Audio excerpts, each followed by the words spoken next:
कोलकाता की घटना के विरोध में भोपाल एम्स के रेजिडेंट डॉक्टर भी आज से अनिश्चितकालीन हड़ताल पर चले गए हैं। यूक्रेन लगातार रूस पर युद्ध रोकने और शांति की बात करने के लिए दबाव बना रहा है, पर राष्ट्रपति पुतिन ने कहा कि यूक्रेन से अब शांति पर कोई बातचीत नहीं होगी। राजस्थान के रहने वाले लड़के ने कुवैत में पाकिस्तानी लड़की से शादी कर लिया था। लड़का जैसे ही जयपुर एयरपोर्ट पर पहुंचा, पुलिस ने उसे गिरफ्तार कर लिया। दरअसल रहमान की पहली पत्नी ने 3 तलाक और दहेज उत्पीड़न का केस दर्ज कराया था। पाकिस्तानी युवती महबिस को रहमान से प्यार हो गया था। रहमान ने पाकिस्तानी युवती महबिस से शादी कर ली। इसके बाद रहमान की पहली पत्नी ने गंभीर आरोप लगाए। उसने महबिस को पाकिस्तानी जासूस बताया। राजनीति में उतरने के बाद कंगना का फिल्मी कैरियर हुआ प्रभावित, बोली सांसद होना चुनौतीपूर्ण है। नीरज चोपड़ा के स्वदेश लौटने में होगी देरी, पेरिस से जर्मनी हुए रवाना। मैं आपकी जानकारी के लिए बता दूं कि नीरज अपनी चोट का इलाज कराने के लिए पेरिस गए हैं। उनको लगभग 1 महीने लग जाएंगे भारत लौटने में।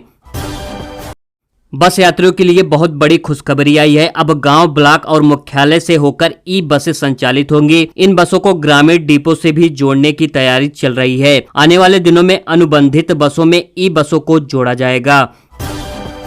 रक्षाबंधन पर वाहनों के लिए रोडवेज उपहार लेकर आया है। 19 और 20 अगस्त को रोडवेज बसों में वाहनों को फ्री सफर करने को मिलेगा। नीति आयोग की रिपोर्ट में चौंकाने वाला खुलासा हुआ है। रिपोर्ट के मुताबिक पंजाब की 15 से 49 वर्ष आयु की 51% आबादी एनीमिया से पीड़ित है। दिल्ली के वेस्ट विनोद नगर में स्थित एक स्कूल में मंत्री अतिशी और मनीष सिसोदिया पहुंचे, जहां उन्होंने छात्रों से बातचीत की।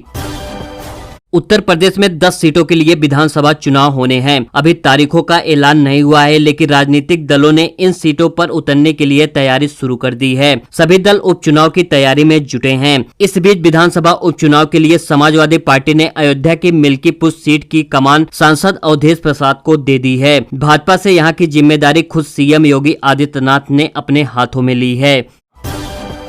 जम्मू कश्मीर पुलिस को बड़ी कामयाबी मिली है। आतंकियों के 9 मददगार गिरफ्तार कर लिए गए हैं। भारतीय सेना के आतंकियों का नेटवर्क ध्वस्त कर दिया गया है, जो पाकिस्तान के हैंडलर्स के संपर्क में थे। यूपी उपचुनाव से पहले योगी की सुरक्षा में बड़ा बदलाव। उत्तर प्रदेश की योगी सरकार ने बड़ा फैसला लिया है। राज्यपाल और मुख्यमंत्री की सुरक्षा को और मजबूत करने का फैसला लिया है। केजरीवाल जी के नेतृत्व में झाड़ू से पूरे हिंदुस्तान की गंदगी साफ करेंगे भगवंत मान। जी हां, भगवंत मान ने एक जनसभा में कहा कि दिल्ली और पंजाब के लोगों ने हर पार्टी को मौका दिया, फिर दोनों राज्यों में तीसरी पार्टी आम आदमी को मौका दिया। केजरीवाल जी ने दिल्ली बदल दी और मैं आज आपका बेटा पंजाब के 44,500 युवाओं को नौकरी देकर आपके सामने खड़ा हूँ। हरियाणा के एक तरफ दिल्ली है और दूसरी तरफ पंजाब है। अपने दोस्तों रिश्तेदारों से पूछ लो कि दोनों राज्यों में क्या शानदार काम हुए हैं। दिल्ली में कल से हर घर तिरंगा अभियान का आगाज हो गया है। उपराष्ट्रपति जगदीप धनखड़ ने झंडी दिखाकर इस अभियान का शुभ आरंभ किया। इस मौके पर केंद्रीय मंत्री राजेंद्र सिंह शेखावत और किरण रिजिजू भी मौजूद थे। उसके बाद केंद्रीय मंत्री और अन्य नेताओं ने तिरंगे के साथ बाइक रैली भी निकाली। इस तिरंगा रैली की शुरुआत भारत मंडपम से हुई, जो नेशनल स्टेडियम तक खत्म हुई।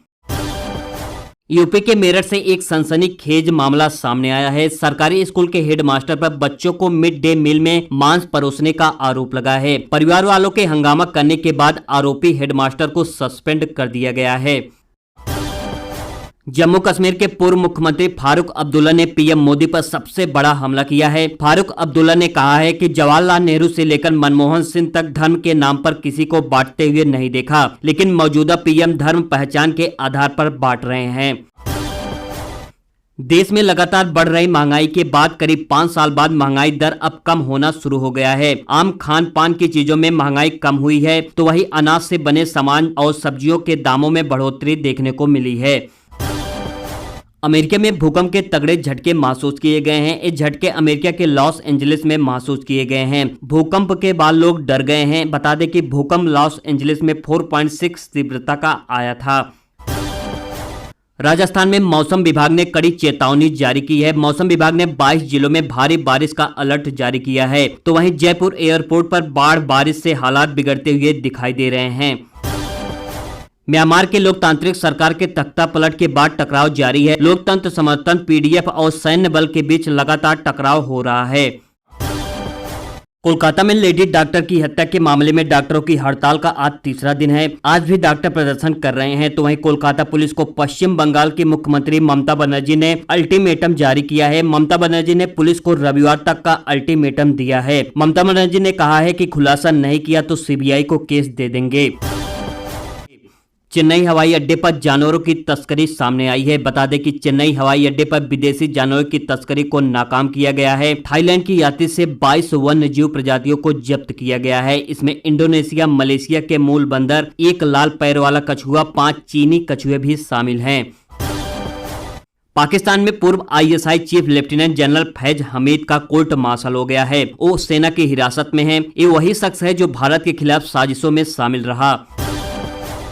ब्रॉडकास्ट बिल पर केंद्र सरकार ने फिलहाल के लिए रोक लगा दी है। केंद्र सरकार ने बिल वापस ले लिया है। दरअसल ब्रॉडकास्ट बिल पर सरकार ने सुझाव के लिए समय बढ़ा दिया है। बिल को 15 अक्टूबर 2024 तक सुझाव पर होगा विचार।